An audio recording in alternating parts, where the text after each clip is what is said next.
viewers, today we're gonna talk about motivation in this video.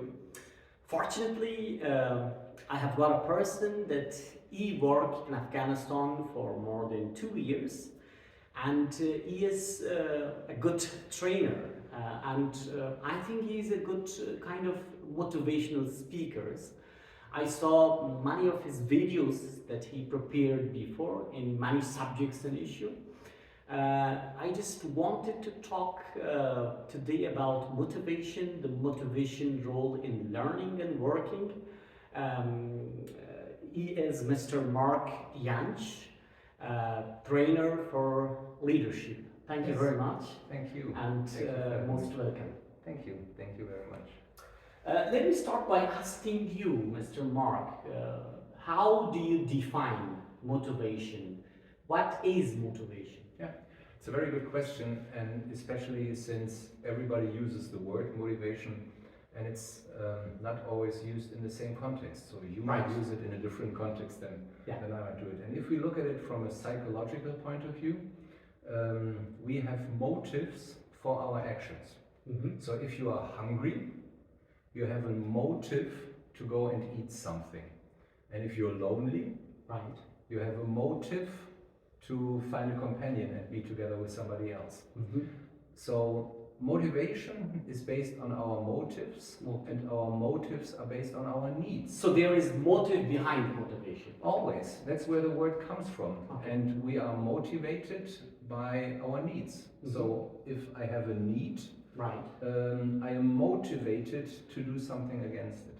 And so some people have a need for security, so they are motivated to secure their life. Mm-hmm.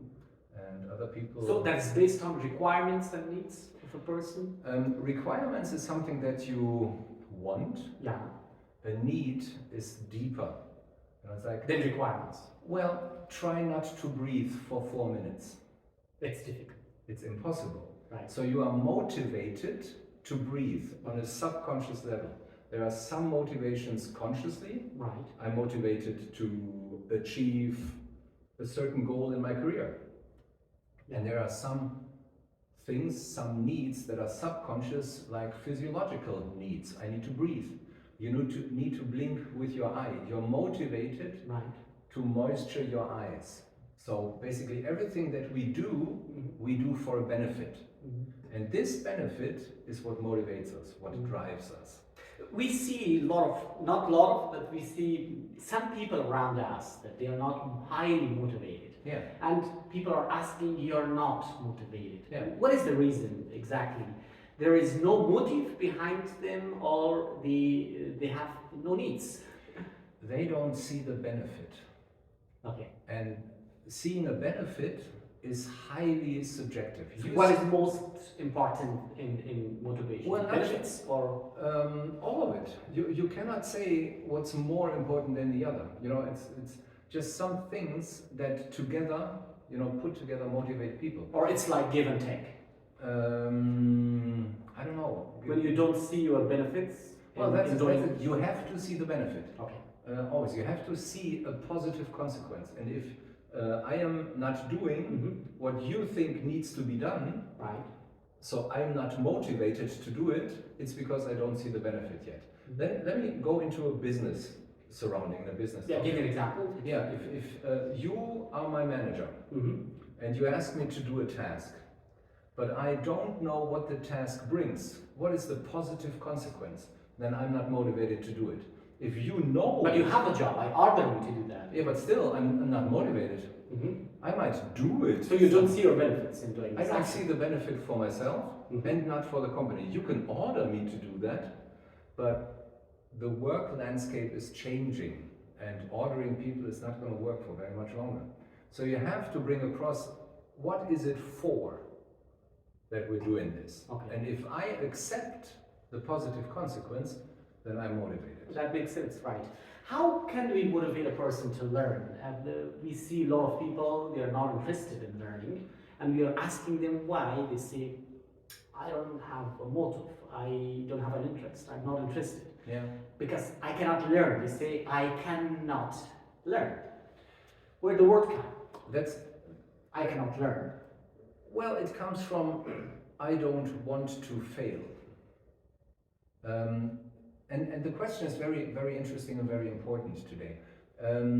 We all have a comfort zone, and we feel comfortable in that zone. And the comfort zone, So we don't want to leave our comfort zone. we don't, and the thing is, Because of this, we don't want to struggle. well, within the comfort zone, we know that we can deal with anything that happens. You know, there is a task coming in my comfort zone, I know I can do it. Mhm. But outside of the comfort zone, I don't know that I can do it. So it's new. And learning is by definition outside of the comfort zone, because if I try a new language, and you know how it is, you're going to say some wrong words. Mhm. And that's failure and doesn't feel good. If I tried learning Dari and I use the wrong words, then I would be embarrassed before you. And that embarrassment doesn't feel good. And I don't want that disappointment, so I don't try. And if people don't learn... But it is usual, everyone makes mistakes. So why I should have that kind of feeling? Because for some people it's stronger than for others. Okay. And again, it links to the... Can we change this kind of behavior? Can we change this kind of mood? Okay, I will, or I'm making mistakes, so I don't want to learn this language, and I'm embarrassed. Yeah. Until when you will have this kind of feeling, then you will not, you will always stay in your comfort zone and you will not go forward. Yeah. And do something for yourself. Yeah, you have to grow the comfort zone. You have to make the comfort zone bigger. And we are not motivated to learn if the thing that we need to learn is too big. Okay. So we have to bring it down and make it smaller and make the steps of learning smaller. If I ask you to speak fluent German tomorrow, you're going to say, I cannot learn that much. But if I give you 5 words and ask you, learn those 5 German words by tomorrow, then you're going to say, oh yeah, this is... I can do that. I can do that. And now that I've given you a small portion, I have to give you the positive benefit. Okay. You know, if you learn those 5 words, you're going to be 1 step closer to your goal. And then you're motivated, and it's okay to peek outside of your comfort zone. Yeah, I'm going to try a little, but it's not too much. So it's a combination of the positive consequence, the benefit, and a small portion, and then you learn. And then everybody learns. Everybody wants to learn. And how you find the rule of motivation in learning process? How do you find the rule? The rule of motivation in learning process. Those people that they are highly motivated, can they learn well? Can they learn properly? And can we compare the people that they are highly motivated and they are demotivated? Yeah. Demotivation always comes from doubt. And we as human beings, we have self-doubt. Everyone has self-doubt. We have the most... Doubt about what? About ourselves. Okay. Am I good? Am I right? Can I do it? Do people like me? And whatever. We are full of self-doubt constantly. Everybody Will I has. pass? Will I pass? Am I going to succeed? Right. So demotivation always comes from doubt. Either where I doubt myself, I'm not going to be able to do that, or when I think, oh, he kind of projects doubt onto me and I'm going to believe him more than I believe myself, so I have doubt. Demotivation always comes from doubt. And motivation, on the other side, comes from encouragement. So if I encourage you to do something in a small portion with a positive consequence, you're going to do it. If I give you the small portion and the positive consequence, but I doubt you, you're not going to be motivated. So how we can struggle with demotivation? I mean, if I'm demotivated, so I need a person to motivate me? Yeah. And without the person, I cannot have a self-motivation? Well, it depends. I mean, we are talking now about demotivated person per se. Right. And I don't think that we have demotivated people. You know, no one is totally demotivated in their life unless they are psychologically sick. Okay, so if they have a psychological malfunction, then they might be demotivated, which is called depression. But if we're talking about a business context and a task, you know, these people, they're not going to do the task, but they're motivated to pursue something in their private life and to take care of their family and whatever. So they have a level of motivation, it's just not towards that factor.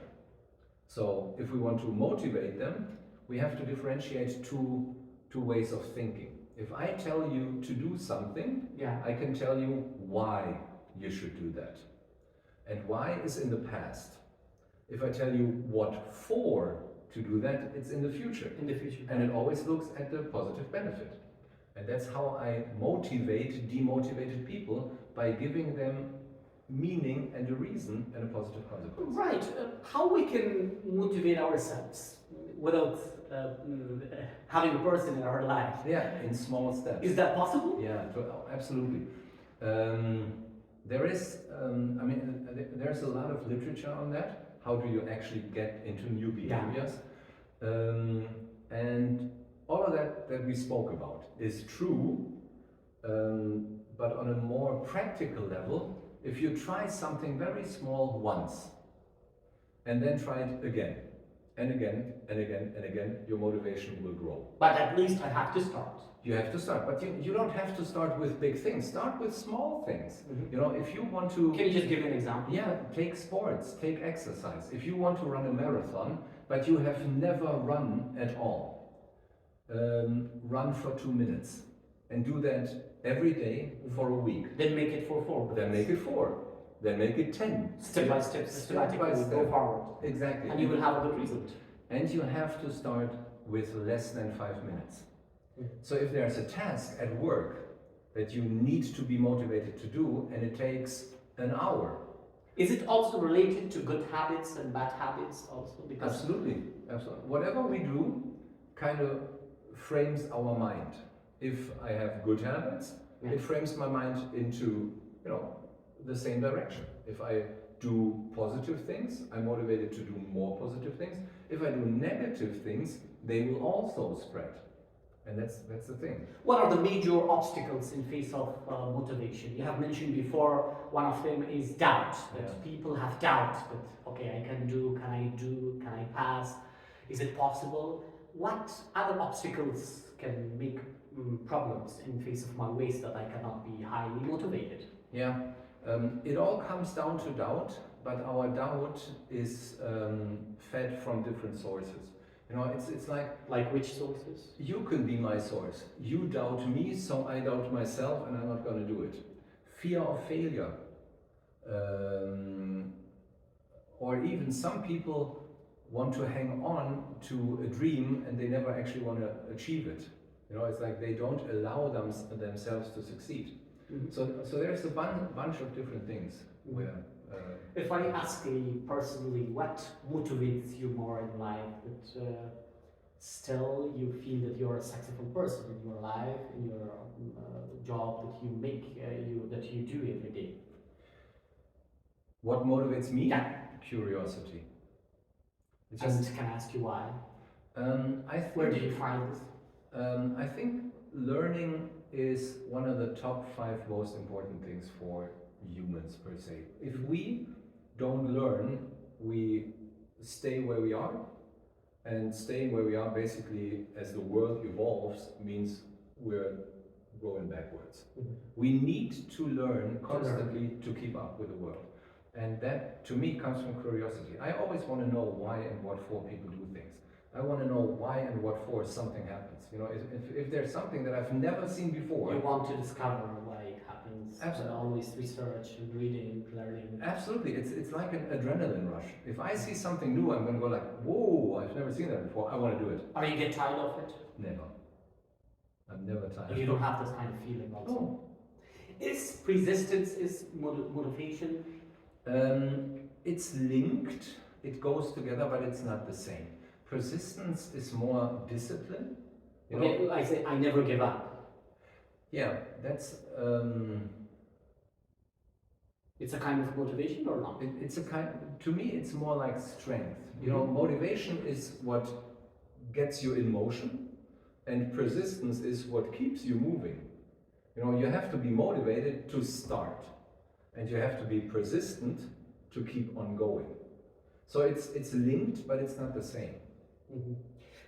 How do you find the role of parents in motivating their children to learn more? In Afghanistan, when I talk, if a person failed 1 time and 2 times, then there is somehow not good motivation from side of their parents, because they say that okay, you're not doing well, and kind of gaps like this. How you find the rules of parent here in Germany in motivation of their own children? It's an excellent question and a very unpopular one, because in my perspective, parents in Germany make life too easy for their children, too comfortable, and which brings us back to the comfort zone, and then they don't learn. And if somebody always takes care of me, I'm not motivated to take responsibility myself, because taking responsibility is hard. Right. And if somebody always takes responsibility for me, then I'm not going to take responsibility for myself. So how can parents motivate their children? By letting them do their thing, by allowing them to make mistakes and find out how do they feel with their mistakes, and by actually finding a direction themselves, not telling them you got to do this and that and this. We as a species, we need to experience our own decisions. And if somebody always takes decisions for us, especially in small children, then we don't grow into understanding our position in the world, and then we don't grow into responsibility, and then we're demotivated per se, because we've never tried out. And it starts at the age of 2, and it goes until 18 or 19. Can we be motivated by seeing a film, by reading a story, by seeing a drama, by seeing a person in our life that he can be a role model for us? Then I can say, oh, I saw this person, then I'm highly motivated, I want to also start and do this. Absolutely. We look for role models generally. Yeah. And that's because of our biology. We as humans, we are born and we're not ready yet. You know, we can't even walk. So it takes us a year to learn to walk.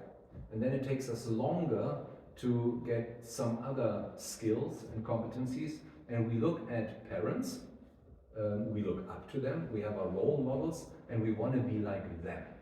And that's what drives us. And then eventually through puberty, we don't accept our parents anymore. So we need new role models. And then we look left and right, and who could be a role model? Right. And then we find them, and then we want to be like them.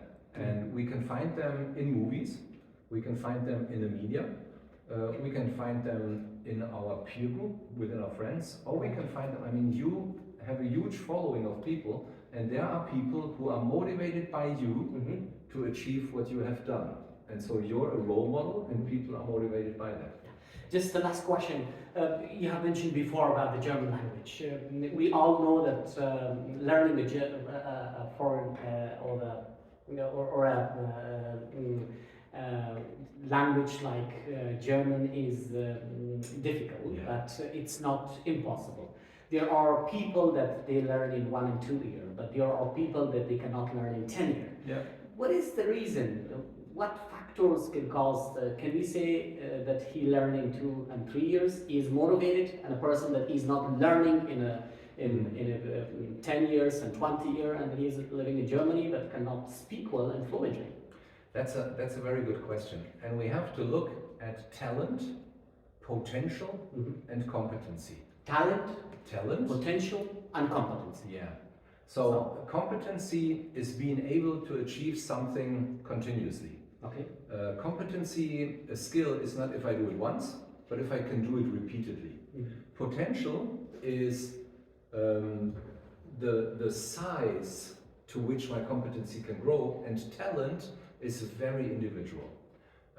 So you clearly have a talent for languages, because your English is good, your German is good, and you have at least 2 native languages from Afghanistan. So you have a talent for languages. Right. Now let's talk about sprinting and running, like Usain Bolt, who ran. Right. Yeah. Okay. So how is your talent there?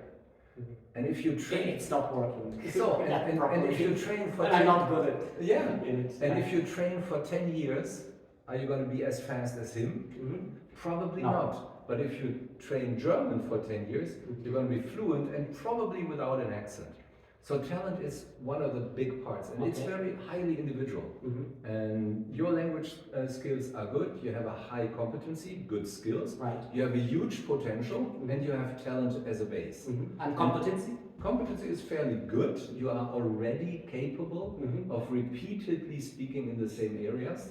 So good competency in language, good skills, high potential, based on a good talent. Running, not so much. So it's highly individual. And there are people who are very fast runners who only speak one language and will never learn a second. So it's highly individual. I know I have just said the last question, but one more question. What is your message for the people that how can they properly in a short time learn German language, because they have challenges, they have problems in learning. So what will be the easiest way? Do it. It's until one. and just do it. Start. If it's a new language or any other skill, forget about your self-doubt. Be prepared to fail, and just try it every day, continuously in very small portions. Get going. And never give up. Never give up. We get better at everything that we do. So start something and never quit, and then you're gonna get better anyway. Thank you very much, Mr. Mark Jänsch. I hope you more success in all of your supply. Thank you so much. Thank you.